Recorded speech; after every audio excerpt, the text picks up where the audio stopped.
Good leaders know how and when to give feedback. They also know when not to give feedback. In this short video, I'll give you 3 times when it's best just to zip it.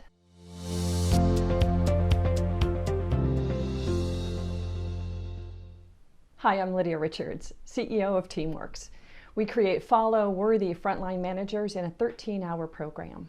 It all starts with self-awareness. Today we're talking about feedback and specifically when not to give feedback. The first one's pretty obvious. Don't try to give somebody feedback if your lower brain is taken over. If you're in fight or flight or you're emotionally charged, that is the wrong time to try to give feedback. And here's why. That part of our brain, our lower brain, doesn't have problem-solving skills. It's not analytical or rational or logical. And most importantly, it doesn't have creativity and it doesn't have language. So you're not going to be able to communicate clearly if your lower brain is in charge. So you need to settle yourself down until you can get up in your prefrontal cortex, where you have all the creativity and problem-solving and language, communication. You'll be able to explain the feedback much better if you're not all triggered. The second time not to try to give feedback comes out of research by John Gottman and company. They found that it takes 5 pieces of positive, affirming feedback to 1 piece of critical feedback in order for somebody to feel like you're being neutral and fair. Wild, right?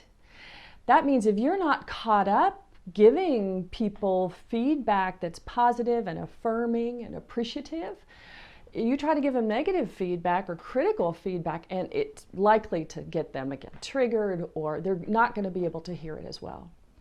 So the thing is, your positive feedback has to be authentic, genuine, truthful.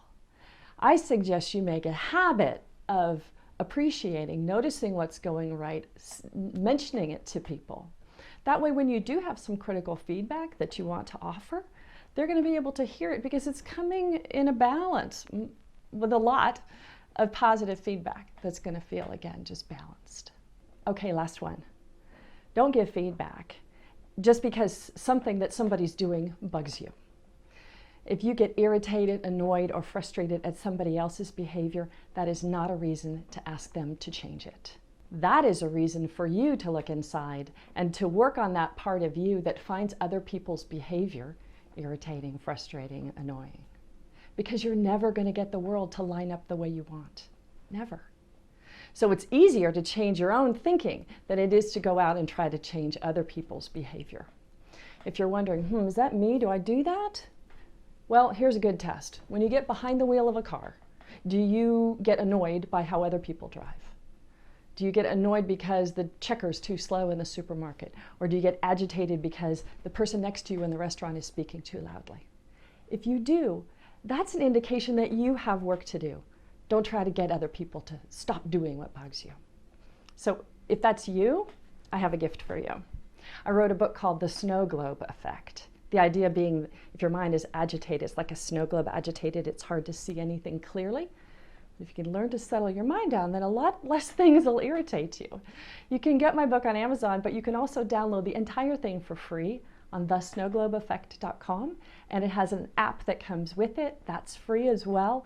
I recommend it to you. It'll be a lot easier than trying to change the world. So there you have it. 3 times when it's best to not give feedback. The first is when you are emotionally charged. The second, when you haven't been giving enough positive feedback lately. And the third, because somebody bugs you. This is just a little snippet of material from our program Evolve for Managers. We create follow-worthy frontline managers in a 13-hour course. I'd love to share more of it with you. Stay tuned, subscribe, see you soon.